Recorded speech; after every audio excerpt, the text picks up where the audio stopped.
I'm going to be going through these slides, some of the slides relatively quickly because they're pretty self-explanatory. You have the same slides, PowerPoint, in your module, but I may stop from time to time to show you something special. So the first thing we do is understand what anatomy is. So there's a definition for anatomy, basically learning the structures of material, and physiology being the functions. And so in this class, we put the two together because you almost can't do one without the other. You can't learn anatomy without physiology. And you'll see that with some of your exercises. Anatomy is that physiology anatomy link. Now, there's different ways to study anatomy. There's different aspects of anatomy. So the next few slides basically take you through those different types of anatomy. There's microscopic anatomy. We do a lot of that in the very first part of our class. We look at tissues. Cytology is the study of cells. Histology is the study of tissues. And you can study anatomy in different perspectives, such as your gross anatomy. Those are structures that, if you're looking at a skull or if you're looking at an organ or something, that's you don't need a microscope for that. You can see that quite easily. There's a difference between surface anatomy, which is looking at the superficial markings, and systemic anatomy. That's looking at one organ system at a time. In this class, we use systemic anatomy to understand well, we will be going through each of the systems and then learning about how the system functions. If you were in the military, you may, and if you studied anatomy there, you may be using regional anatomy. That means instead of the system, what they do is they'll study the head and all the systems that are found in the head. The reason for that is because in the military, usually they're more concerned with local damage due to a gunshot or something like that. And so they will learn their anatomy regionally. There's perspectives you can get into, and you can probably take other courses in these areas, is developmental anatomy, which examines the embryology, another term for that, or a part of that, a distinction of that would be embryology. And that's only looking at the first 2 months. Developmental anatomy will look at anatomy for the from birth until maturing all the way to geriatric anatomy. Medical anatomy focuses on structures that change during a time when we get ill. And radiographic anatomy is where we use some way of looking into the body using some kind of apparatus such as X-ray or ultrasound. Surgical anatomy is using landmarks. Surgeon would have to know where to go in, what to do, what's next, what organ is next, what blood vessel is next to each other, etc.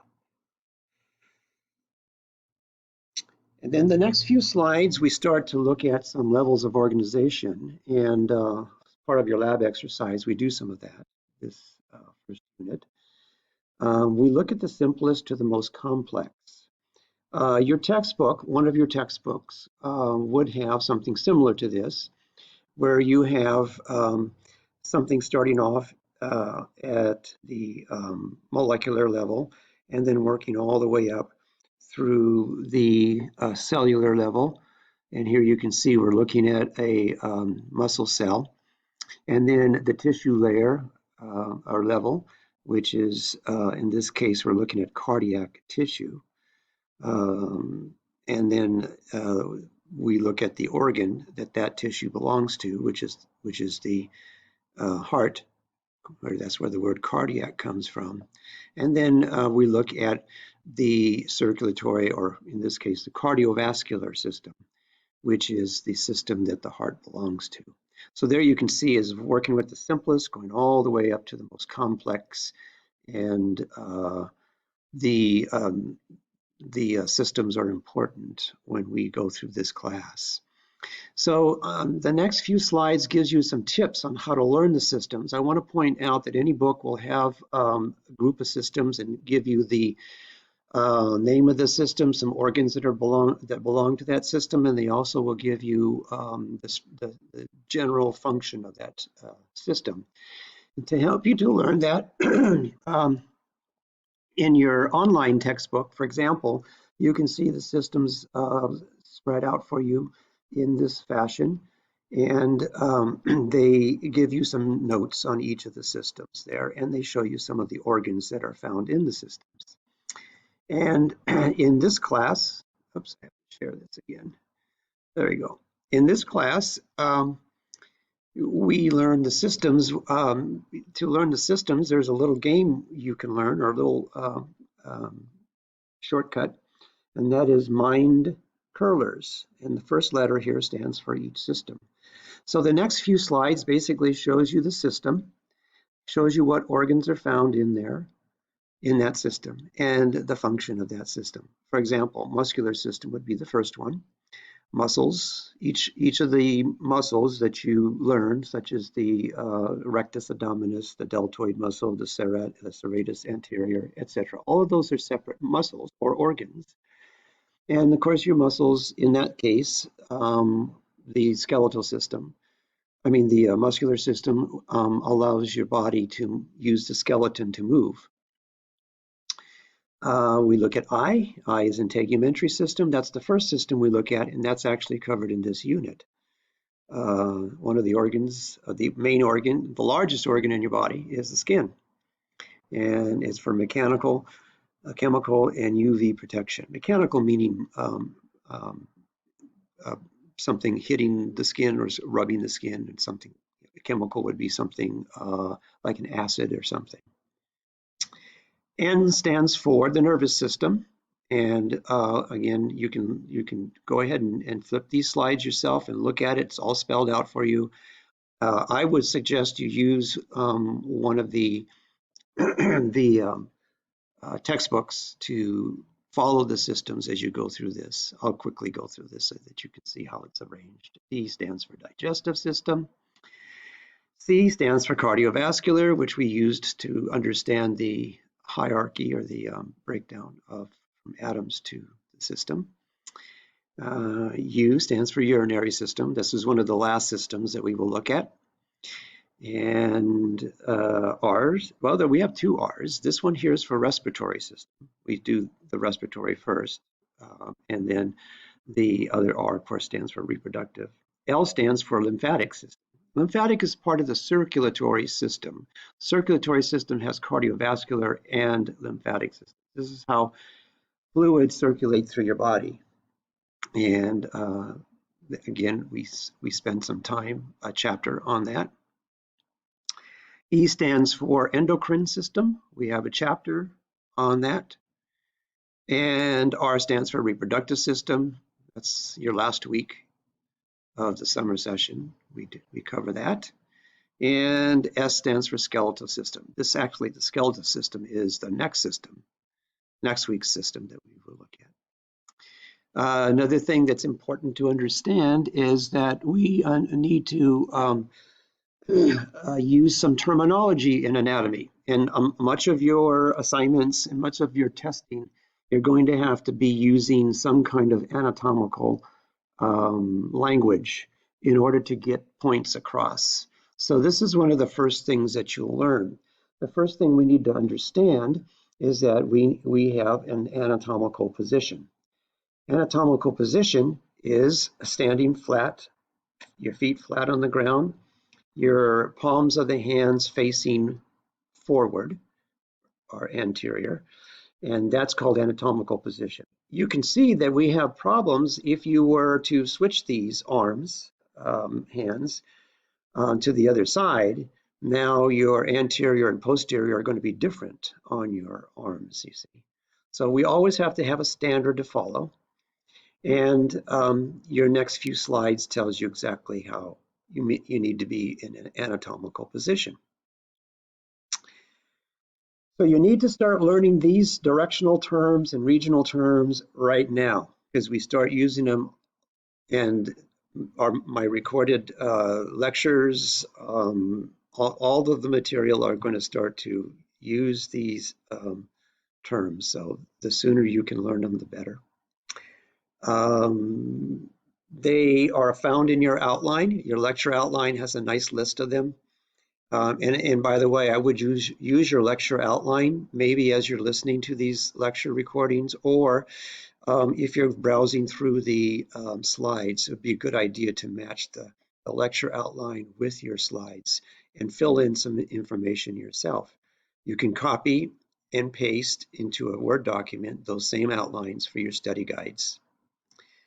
We have superior, or cephalic, or cranial. In anatomy, we use sometimes several different words in order to, it depends, you'll see, sometimes we use one more often than another. It depends what we're looking at. Inferior or caudal means below. So superior is above. So in other words, you could say your nose is superior to your mouth. Your nose is going to be above your mouth. Inferior, your mouth is inferior to your nose. That means below. Caudal means your tailbone, which is the coccyx, or your bottom of your vertebral column. Caudal comes from an old zoological terminology, so does cephalic, where we use animals and dissect animals, and a lot of these terms come from that. Anterior or ventral, that's in the front. Posterior or dorsal, in the behind. Human is the anterior and posterior. Ventral and dorsal are more zoological words. Do not use superior or inferior on the arms and the legs. We have special terminology that we use for them that we'll see in a moment. I'll tell you what they are now.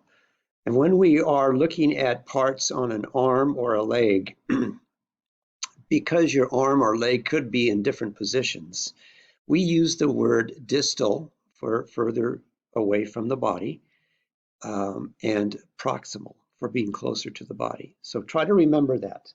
Inferior and superior are not used on the arms and the legs.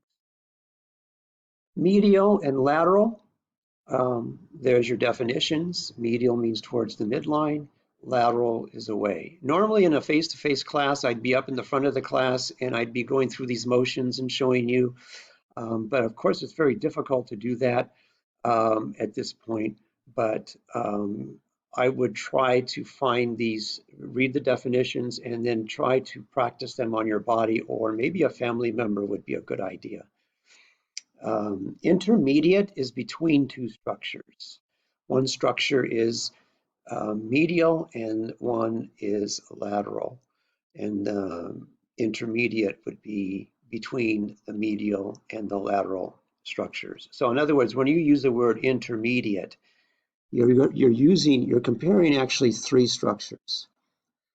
The two bookends, the medial and the lateral, and then the one in the middle of that. And the one in the middle is the intermediate structure. Intermediate is not synonymous with in the middle, okay? In the middle in anatomy means towards the midline, medial, you see. So don't get that confused. Ipsilateral and contralateral. Ipsilateral means it's on the same side of the body.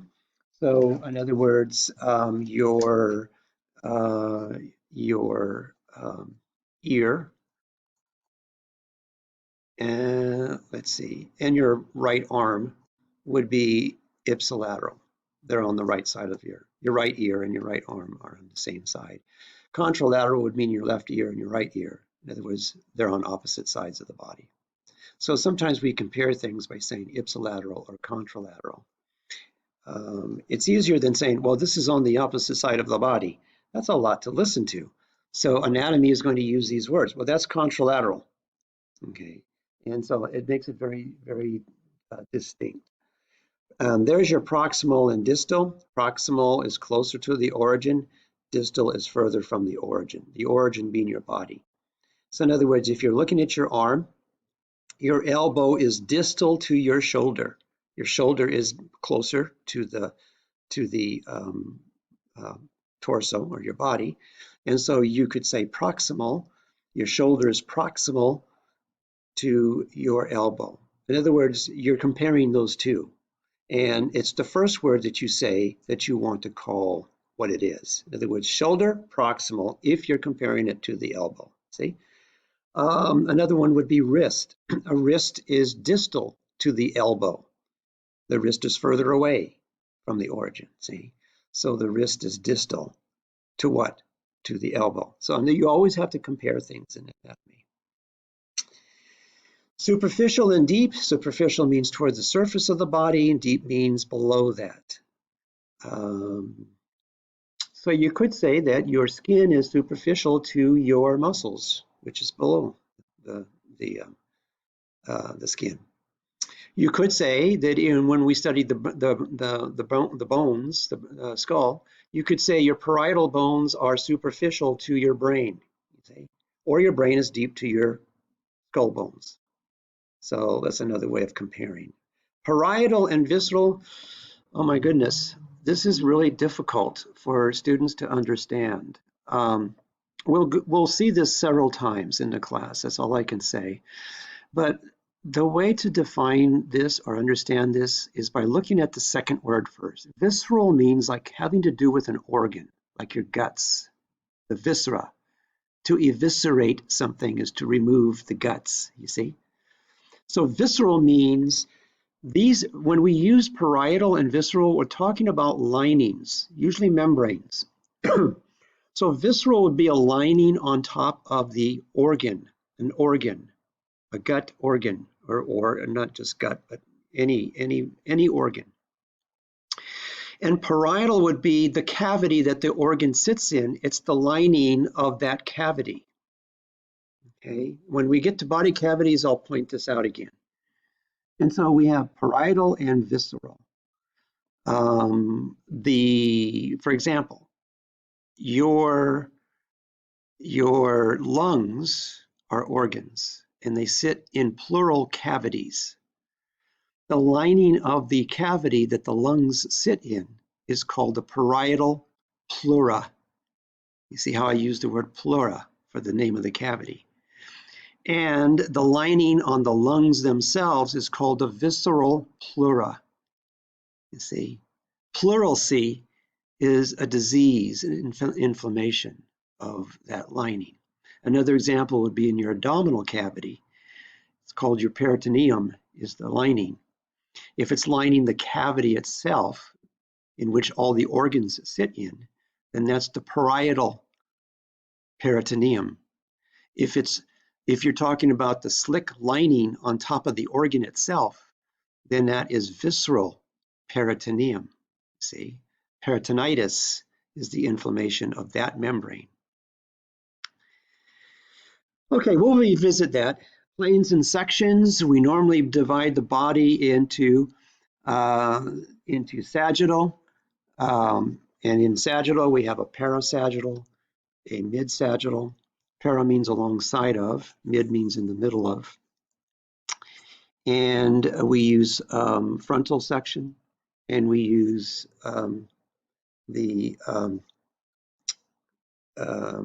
transverse section. Those are the types of planes and sections that we have. Sagittal, mid-sagittal, and when you cut something in the middle using the sagittal section, we are dividing something into left and right halves. Parasagittal, they're unequal, left and right halves. So back to this picture again, you can see this here is a sagittal cut. This happens to be the mid-sagittal. And the mid-sagittal here shows you that we would divide the body in what you see here, sagittal planes. Transverse plane would be, this is what your body would look like if it's cut that way. And your coronal or frontal section is dividing the body into anterior and posterior. So that's where these notes come from. Frontal or coronal, either one you want to use. Anterior and posterior parts. Horizontal and transverse. Cross section is another word. superior and inferior parts when you use that kind of a plane. Body cavities include your dorsal. In fact, the way I teach this part of it is I think I ask the students to look at this in twos. When you divide your work into something that's easier to understand, then it's easier to learn. So in this case, I tell the students, you only have two major body cavities, the dorsal body cavity and the ventral body cavity. Your dorsal body cavity is this entire cavity right here. And you can see this part of the cavity contains the brain, and this part of the cavity contains the spinal cord.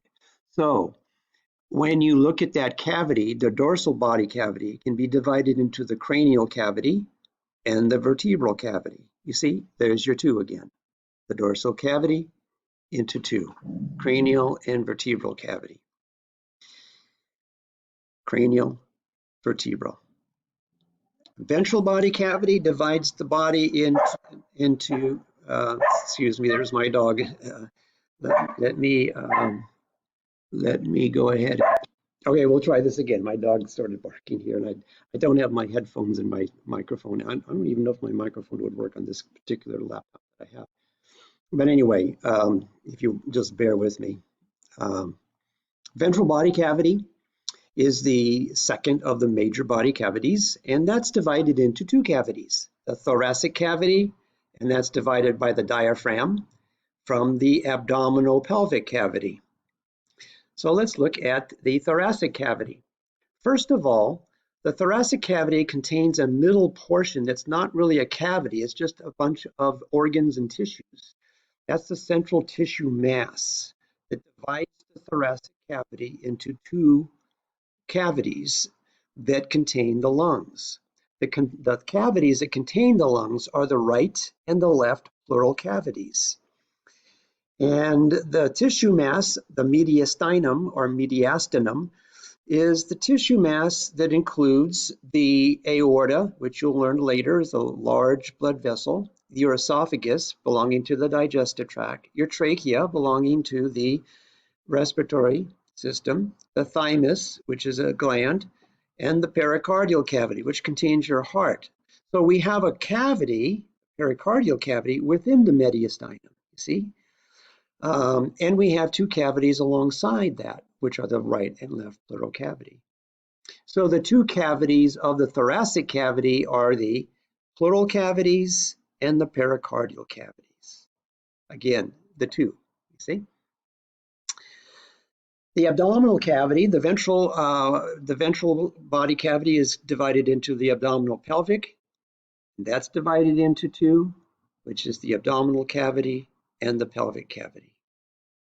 See, again, two.